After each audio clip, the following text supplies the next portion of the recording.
Recently, over here at RSS.com, we had the opportunity to do a joint webinar with the fine folks over at YouTube, specifically the folks in the podcasting division over at YouTube. And it was a great event. Lots of y'all showed up. There were a lot of amazing questions. So many, in fact, that we were barely able to get them all in. So I thought that today we would answer the 8 most popular questions that came up during that webinar.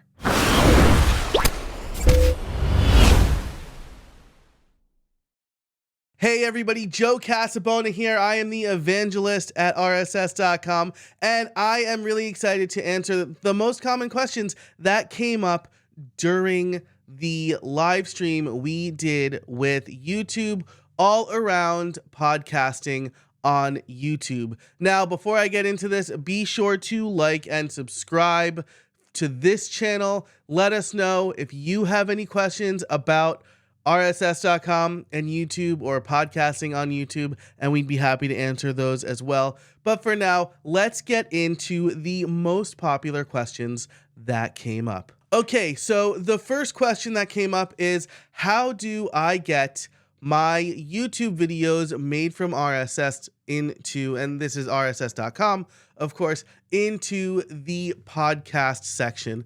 This is a really great question, and there are a few ways to do it. I'm going to address some of the other ways to do it later, but how do I get my YouTube videos made by RSS.com into the podcast section? I'm going to assume that this is all about our PodViz technology, the way that we send the audio-only versions of your podcast over to YouTube as a nice video. So let's dive into that and see how that works. Okay, so here in the RSS.com dashboard, you'll see that there is a little plus sign that will create and publish the video on YouTube. Once you have that distribution channel configured, that's all you need to do. So I'm going to go to a different podcast we have in our RSS.com account called Hero Journeys. I'm going to go to distribution, and then I am going to scroll down to YouTube and activate that. I will sign in with my Google account, allow, and then once that happens, we can choose some settings here. So I've already created a playlist, I'll talk about that later, called Hero Journeys. And now, once this is all configured, I can go back to the podcast, to the main area of the podcast. I can click the plus sign. It will send over the podcast to the YouTube channel, and it will show up here in the playlist once it is properly sent over. So if you are wondering, how can you get your podcast into the podcast section of YouTube? That's how you do it, from PodViz. And again, later I'm going to talk about the more specifics of kind of organizing your content in YouTube, because that was another question that came up a lot. But for now, let's get to the next question. Do YouTube analytics show up in the RSS.com dashboard? This is a great question. It's one that comes up a lot. And the answer is no. Because when you send a podcast episode over to YouTube, YouTube grabs it and then makes it a video. So there are a few things to understand about what's going on when that happens. When you use our PodViz technology, we are creating a video and uploading it to YouTube via YouTube's API. So we're basically saying like, hey, we have created this video, now upload it. When you're using YouTube's RSS ingestion, where you connect your RSS feed to YouTube, they're basically doing the same thing. They're grabbing the audio, they're turning it into a video, and then they are adding it to your YouTube channel as a discrete video. So we do have a super helpful support page that I will include in the description for this video that kind of includes how it works, right? Other directories like Spotify and Apple Podcasts access your podcast's feed directly.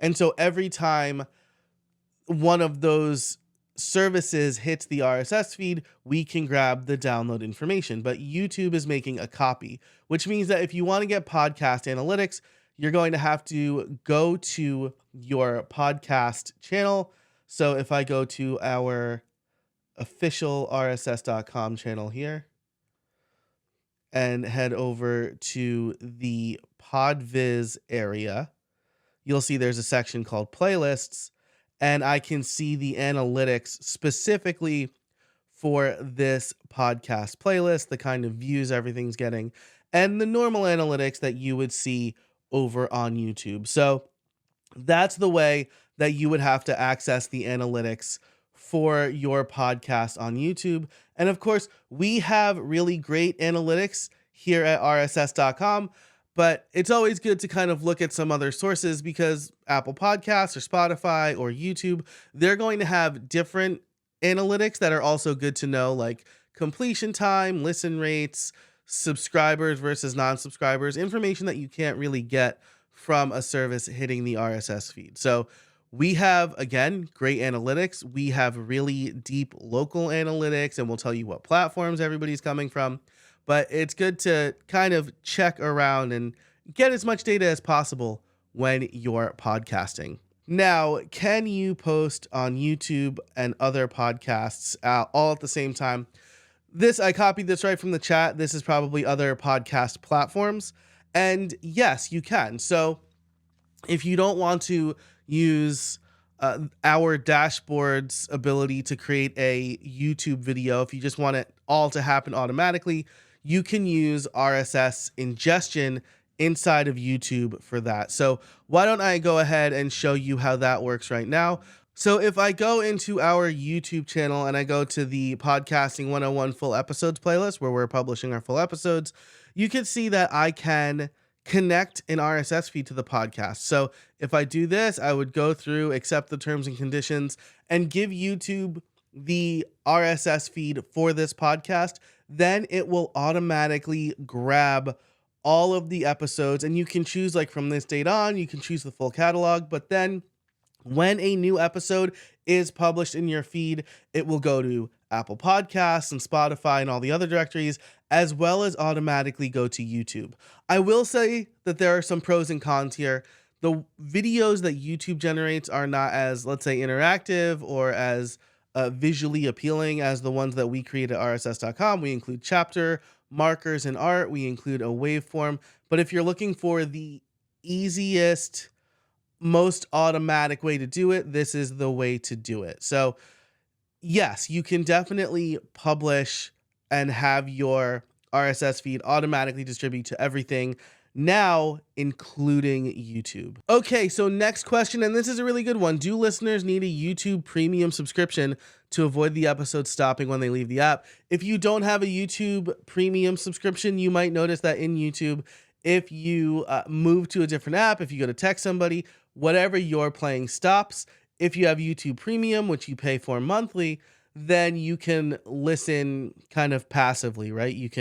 Your phone can lock, you can go into other apps, and you can continue listening or watching the YouTube video.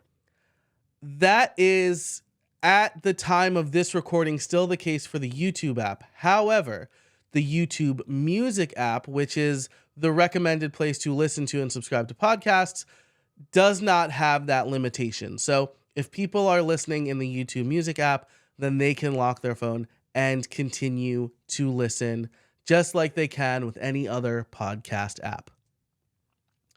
Okay, here's another great question. Should I make separate videos for my podcast instead of using YouTube's or RSS.com's auto publishing features?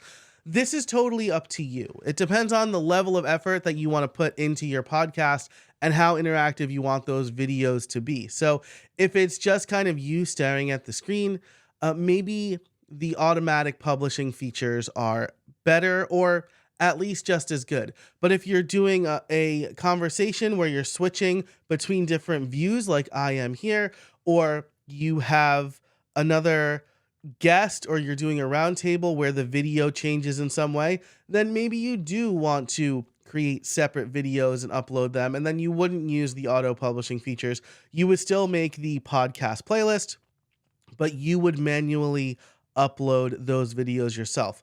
This is going to add a level of effort to the show. You're probably going to have to edit those videos. You'll have to sync up not just audio tracks if you have multiple people, but audio and video. And there's a lot of things to consider. There could also be a lot of benefits, right? Videos with visuals are more engaging than just audio only videos, which is why we put a lot of effort into making your audio only episodes more engaging, more visually appealing. So things are switching and there are chapter markers that you can interact with. But that's definitely a consideration that you could and should make. I would say maybe start if you're just starting or if you're struggling to keep up, start with the automatic publishing and then move to separate videos when you're ready to do that. Okay, so how should I organize my podcast on YouTube? That is the next question here. And YouTube has some guidance on how to do this. You should have a full dedicated playlist for entire episodes. So this is what your RSS feed would look like in other apps, right? So if you go to Apple Podcasts, you just have a full unedited list of all of the published episodes. You should create a playlist for that inside of YouTube. Now, if your podcast is related to your YouTube channel, then you can make that playlist on the YouTube channel. If it's somewhat unrelated or you want it to be standalone content, then you can create another channel where you are uploading your podcast. So let's see how this looks from a practical point of view. Okay, so again, we are here in the podcasting 101 area of RSS.com's YouTube channel. You can see that there's a section for podcasts. When you click create, you can choose to create a new playlist or a new podcast. When you create a new podcast, it's going to be slightly different. You're going to create the title. The title here, now we set this up a while ago, but the title here should match your podcast's name. So if we were to change this today, it would just be Podcasting 101. And then the description should match the description of your podcast. So if I look at another example of one of our shows, let's look at the Hero's Journey podcast that we just created, right? Title is Hero Journeys, and description is the description that you would see in the RSS.com dashboard. You then also need to upload a thumbnail because every podcast needs some podcast artwork. So that's going to be the same here. And then you're going to have this as your podcast feed. And you can see that the episode that we published earlier was made it over here and is looking good over on the YouTube channel. So you can see it's a little bit more interactive than just the straight audio only podcast.